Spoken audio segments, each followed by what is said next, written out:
ओम नमो भगवते वासुदेवाय नमः। स्वागत है आप सभी का मेरे यूट्यूब चैनल पर। मैं हरिओम शर्मा आज आपको देवसेनी एकादशी की कथा सुना रहा हूँ। आज के दिन इस कथा का जरूर श्रवण करना चाहिए। धर्मराज युधिष्ठिर ने कहा कि हे केशव, आषाढ़ शुक्ल एकादशी का क्या नाम है, इस व्रत की क्या विधि है और किस देवता का पूजन किया जाता है। भगवान श्री कृष्ण कहने लगे कि हे युधिष्ठिर, जिस कथा को ब्रह्मा जी ने नारद जी से कहा था वही मैं तुमसे कहता हूँ। एक समय नारद जी ने ब्रह्मा जी से यही प्रश्न किया। तब ब्रह्मा जी ने उत्तर दिया कि हे नारद, तुमने कलियुगी जीवों के उद्धार के लिए बहुत ही उत्तम प्रश्न किया है, क्योंकि एकादशी का व्रत सब व्रतों में श्रेष्ठ है। इस व्रत से समस्त पापों का नाश हो जाता है और जो आदमी इस व्रत को नहीं करते वे नरकगामी होते हैं। इस व्रत के करने से भगवान विष्णु प्रसन्न होते हैं। इस एकादशी का नाम देवसेनी एकादशी है। अब मैं आपको पौराणिक कथा सुनाता हूँ, ध्यान लगाकर सुनें। प्राचीन समय की बात है। मानधाता नामक एक सूर्यवंशी राजसी राज्य करता था। वह अत्यंत सत्यवादी, महान प्रतापी और चक्रवर्ती राजा था। अपनी प्रजा का पुत्र की तरह पालन करता था। उसकी प्रजा धन धान से भरपूर और सुखी थी। एक समय उसके राज्य में 3 वर्ष तक वर्षा न होने के कारण अकाल पड़ गया। प्रजा अन्न की कमी के कारण अत्यंत दुखी हो गई। अन्न न होने से राज्य में यज्ञादि भी बंद हो गए। एक दिन प्रजा राजा के पास जाकर कहने लगी कि हे राजन, समस्त विश्व की सृष्टि का कारण वर्षा है। वर्षा के अकाल अभाव से अकाल पड़ गया है और अकाल से प्रजा मर रही है। इसलिए कोई ऐसा उपाय बताओ जिससे प्रजा का कष्ट दूर हो। राजा मानधाता कहने लगे कि आप लोग ठीक कर रहे हैं। वर्षा से ही अन्न उत्पन्न होता है और आप लोग वर्षा न होने से अत्यंत दुखी हैं। मैं आप लोगों को दुखी नहीं देख सकता। ऐसा कहकर राजा को सेना साथ लेकर वन की तरफ चल दिए।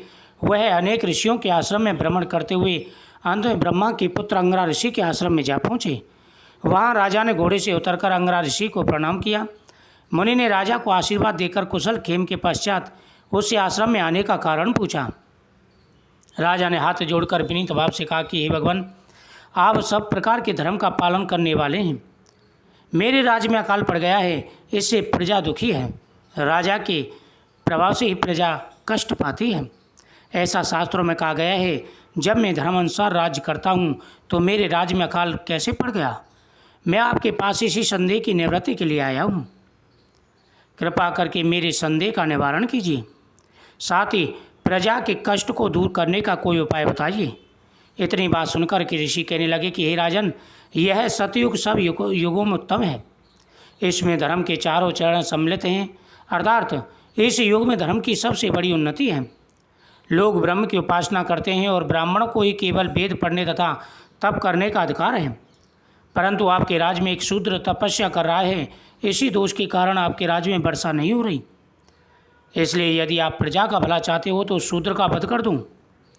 इस पर राजा कहने लगा कि महाराज, मैं उस निपराध तपस्या करने वाले शूद्र को किस प्रकार मार सकता हूँ।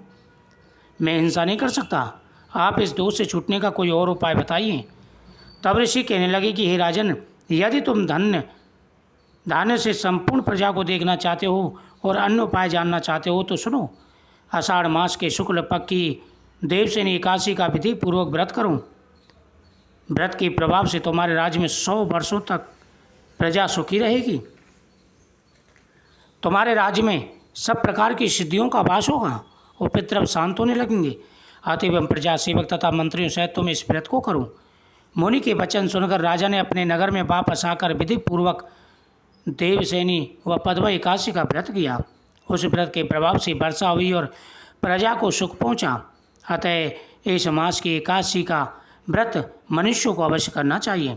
यह व्रत इस लोक में भोग और परलोक मुक्ति का देने वाला है। इस कथा के श्रवण करने से सभी पापों का नाश हो जाता है। इसी एकादशी को देवसेनी एकादशी, हरसेनी एकादशी भी कहते हैं। चतुर्थ मास का व्रत इसी दिन से प्रारंभ होता है। कुंती पुत्र युधिष्ठिर बोले कि हे भगवान, देवसेनी का व्रत कैसे किया जाता है।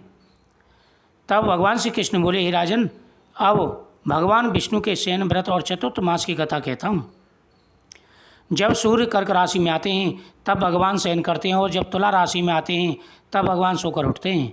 अधिक मास के आने पर भी ये क्रिया इसी प्रकार चलती है। इस प्रकार और देवताओं को ना तो शयन कराना चाहिए और ना ही जगाना चाहिए। आषाढ़ मास की एकादशी का विधिवत व्रत करना चाहिए। उस दिन विष्णु भगवान की चतुर्दशी सोने की मूर्ति बनाकर चतुर्थ मास व्रत के नियमों का संकल्प करना चाहिए। भगवान की मूर्ति को पीताम्बर पहनाकर सुंदर श्वेत सैया पर शयन करावे। धूप दीप नैवेद्य आदि से भगवान का षोडशोपचार पूजन करें। पंचामृत से स्नान आदि कराकर इस मंत्र को पढ़ें कि हे हृषिकेश, मैं लक्ष्मी सहित आपका पूजन करता हूँ। हे गोविंद, आप मेरी पूजा को स्वीकार करें। मैं 4 मास तक पूरे नियमों का पालन करूँगा। इस प्रकार से विष्णु भगवान की स्तुति करके शुद्ध भाव से मनुष्यों को दांतन आदि के नियमों को ग्रहण करना चाहिए। विष्णु भगवान के व्रत को शुरू करने के 5 काल भरने दें। हर देवउठान एकादशी तक यह व्रत चलता है।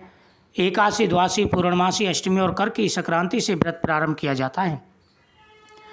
कार्तिक शुक्ल द्वादशी को व्रत समाप्त किया जाता है। इस व्रत के करने से समस्त पापों का नाश हो जाता है। जो मनुष्य प्रतिवर्ष इस व्रत को करते हैं वे सूर्य जैसे दीप्तिमान विमान पर बैठकर विष्णु लोक को जाते हैं। जो मनुष्य प्रतिदिन मंदिर में झाड़ू देते हैं, जल से धोते हैं, गोबर से लिपते हैं, मंदिर में रंग भरते हैं, उनको 7 जन्म तक ब्राह्मण की योनि मिलती है। जो मनुष्य चतुर्थ मास में भगवान को दूध, दही, घी, शहद और मिश्री आदि से स्नान कराते हैं तथा ब्राह्मणों को भूमि, स्वर्ण सहित दान देते हैं, वे वैभवशाली होकर सुख भोगते हैं। जो कथा श्रवण करने के बाद में ब्राह्मण को दक्षिणा देते हैं उन्हें हर प्रकार का सुख और वैभव प्राप्त होता है। वह धनवान होते हैं। जो विष्णु भगवान की सोने की प्रतिमा बनाकर धूप दीप नैवेद्य और पुष्प आदि से भगवान का पूजन करते हैं वह इंद्रलोक में जाकर आके सुख भोगते हैं। जो तुलसी से भगवान का पूजन करते हैं, तुलसी पत्र ब्राह्मण को दान करते हैं, उन्हें हर प्रकार का सुख और वैभव प्राप्त होता है। अनेक प्रकार की संपत्ति मिलती है। जो मनुष्य चतुर्थ मास में पीपल के वृक्ष तथा भगवान विष्णु की परिक्रमा करते हैं उनको विष्णु की प्राप्ति होती है। जो संध्या समय ब्राह्मणों व देवताओं को दीप दान करता है वो सुंदर विमान बैठकर अप्सराओं से सेवित होते हैं।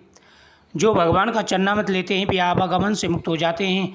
जो नित्य प्रति तीनों समय मंदिर में 108 बार गायत्री मंत्र का जाप करते हैं वे पापों में लिप्त नहीं होते। शास्त्र की पुस्तक दान दी जाती है। जो पुराण शास्त्र पढ़ते हैं, कथा सुनते हैं, दूसरों को सुनाते हैं वो धनी होते हैं। जो मनुष्य विष्णु भगवान का, शिव जी का स्मरण करते हैं वे पापों से रहित होकर धनवान गुणवान होते हैं। जो नित्य कर्म के पश्चात सूर्य को अर्घ्य देते हैं, व्रत की समाप्ति पर स्वर्ण लाल वस्त्र गोदान करते हैं वे आरोग्यता, पूर्ण दीर्घायु तथा कीर्ति, धन और बल पाते हैं। चतुर्थ मास में जो मनुष्य गायत्री मंत्र द्वारा तिल से होम करते हैं और समस्त दान करते हैं उनके समस्त पापों का नाश हो जाता है। वह निरोगी होते हैं, सुपात्र संतान मिलती है। जो मनुष्य अन्न से हवन करते हैं और समाप्त हो जाने पर घी, गड़ा और वस्त्रों का दान करते हैं वे ऐश्वर्यशाली होकर ब्रह्मा के समान भोगते हैं और उनके शत्रुओं का नाश हो जाता है। जो पीपल का पूजन करते हैं तथा अंत में स्वर्ण सहित वस्त्रों का दान करते हैं वे सब पापों से छूटकर भगवान के भक्त हो जाते हैं। जो मनुष्य तुलसी जी धारण करते हैं तथा अंत में भगवान विष्णु के निमित्त ब्राह्मण को दान करते हैं वे विष्णु लोक को प्राप्त होते हैं। जो मनुष्य चतुर्थ मास व्रत में भगवान के शयन के उपरांत उनके मस्तक पर नित्य प्रति दुर्वादल अर्पण करते हैं उन्हें हर प्रकार का सुख और वैभव प्राप्त होता है। जो मनुष्य इस प्रकार से व्रत